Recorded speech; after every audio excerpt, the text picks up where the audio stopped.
Property Virgins. This morning we're talking about what real estate agents buy for their first property with Michael Silich and Mark Novak. We're going to talk about our first properties that we bought and the emotions. Stay tuned.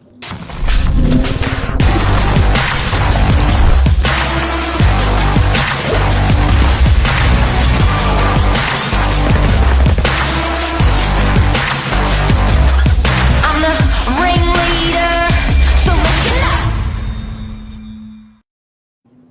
Michael Good morning. Silich, Good morning, Mark. how are you? I'm doing well. How are you? I thought I missed out for a second then. Yeah, no, you went bolting for the door. I just thought I'd get a head start. Time to get started.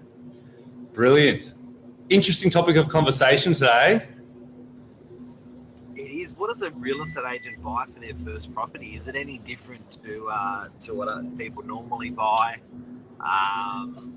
I thought it'd be a great topic again, and not only that, the emotions, because we've threw around interest rates today. So, you're dealing with interest rates, you're dealing with work, you're dealing with family, travels. Like, you've got so many balls in the air when you're buying your first home. Yeah. It's scary stuff. It is. And it's interesting because I think it's a good topic of conversation from, let's say, when you first bought your first property, what interest rates were doing then, what was going through your mind, maybe versus someone like myself a few years later, maybe not that many, you're still young, and what was going through my mind as well. Because, I think it'll be interesting to weigh up.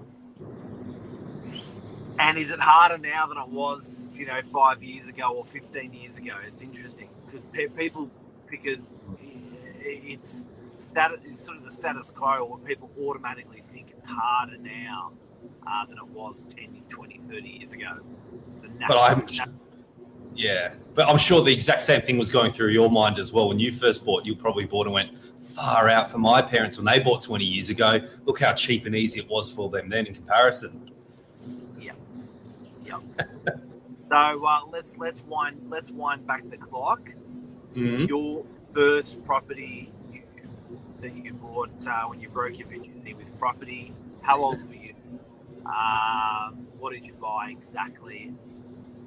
So I was 24 years old when I first bought my property, and it was a little two-bedder in DY, and it was just before COVID hit, for interesting timings.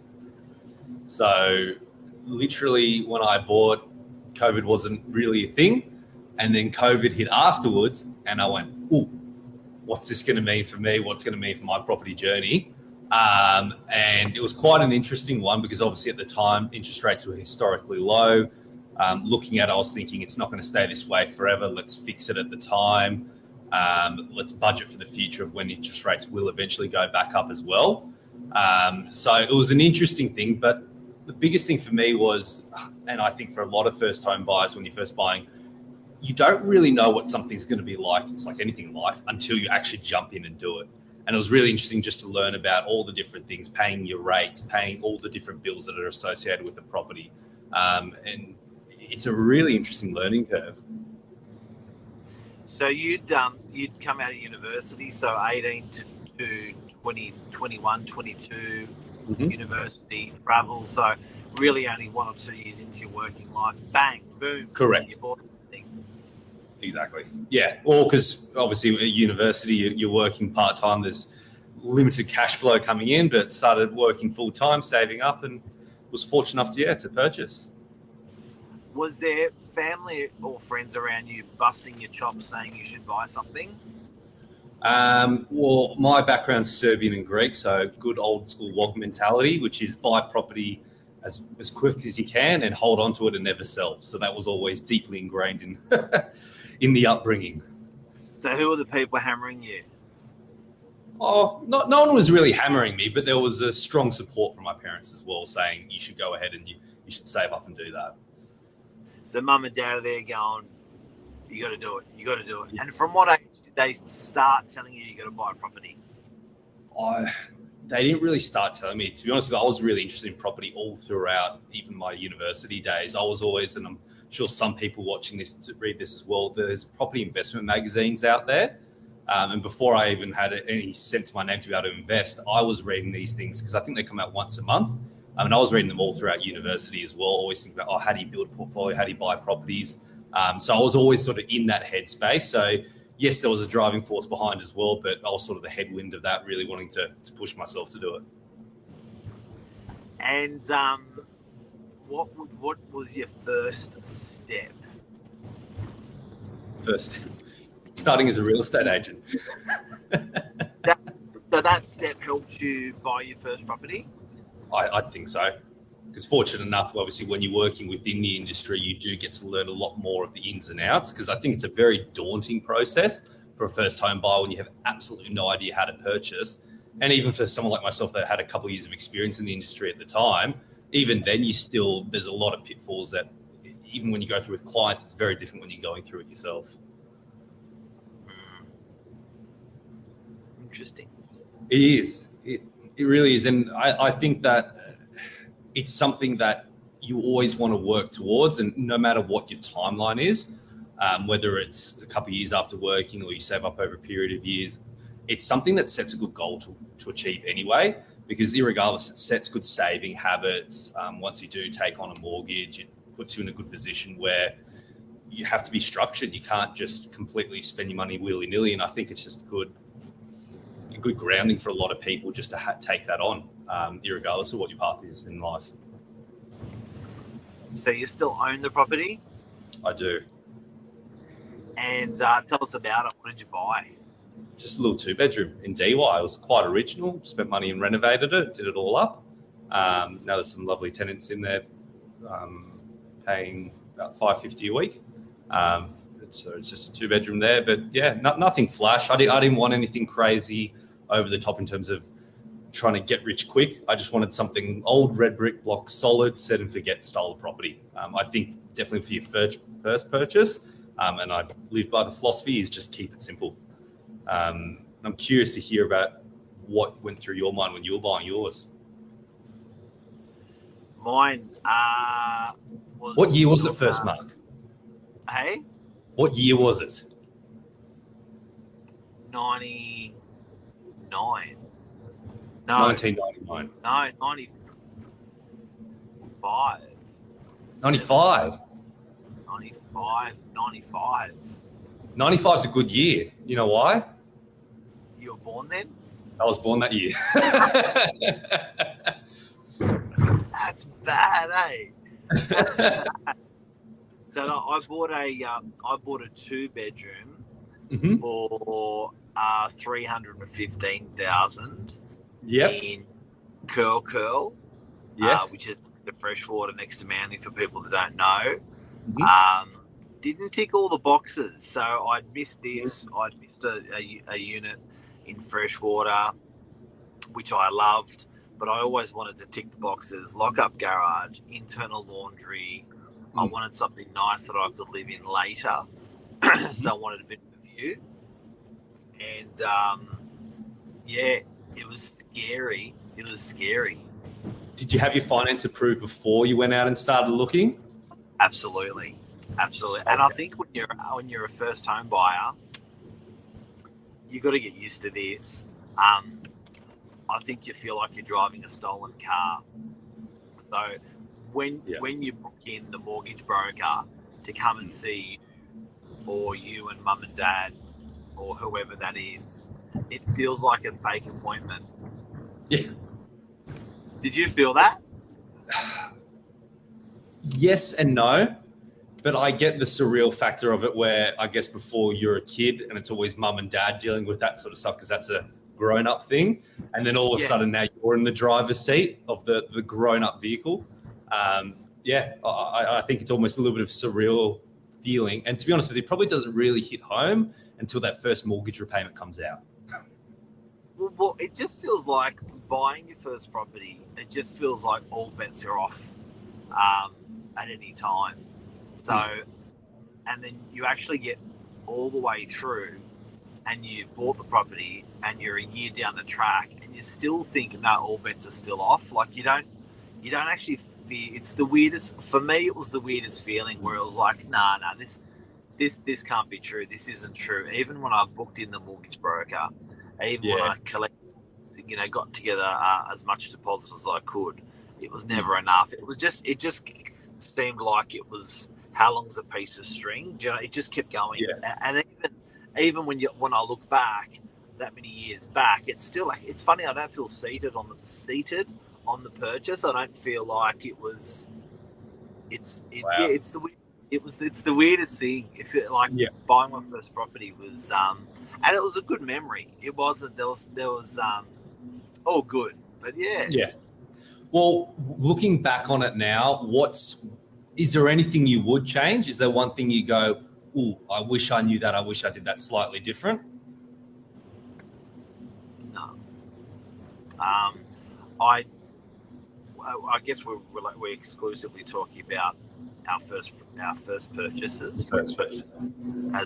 But you know, like, I think it didn't have the garage, it didn't have the internal laundry. It actually, it disappointingly didn't tick all the boxes, but it still got me really excited. So I feel like sometimes I kept putting stuff off for the immaculate purchase, which didn't really matter in the end. You know what I mean? Like, it's performed very, very well. It's always rented. It's always gone up in value. So I think for a purchaser, like, you know, I guess my advice from that experience was it doesn't have to be a 10 out of 10 property. To be incredible. Yeah, it's very true. And I think the fact that you said you look back and you don't regret, well, not regret, but don't think, oh, what would I have done differently? I think all the things you do well when you first purchase, all the pitfalls and the things maybe you didn't do as well, it's all part of it. You need to go through that learning curve, because, as I said, there's no better way to really learn than completely experiencing it yourself. So I just think it's a big thing to literally go through the process. And if you have people guiding you, obviously it helps as well. Just literally take it step by step. And yeah, as you said, it's been a great vehicle, and however many years later, it's gone up in value, and it creates a great grounding for the future.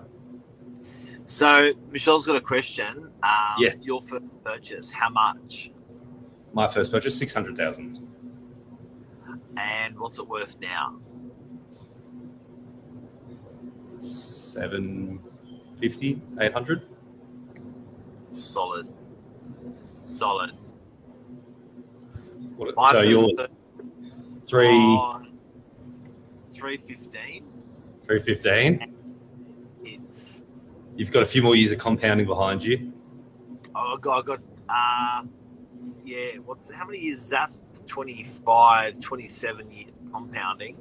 27 years later, it's probably a 1.8. Wow. Yeah. And I do have to say, there was all different interest rates. Yes. So for what's top of mind for people at the moment is interest rates, and, you know, potential mortgage pain and potential mortgage stress.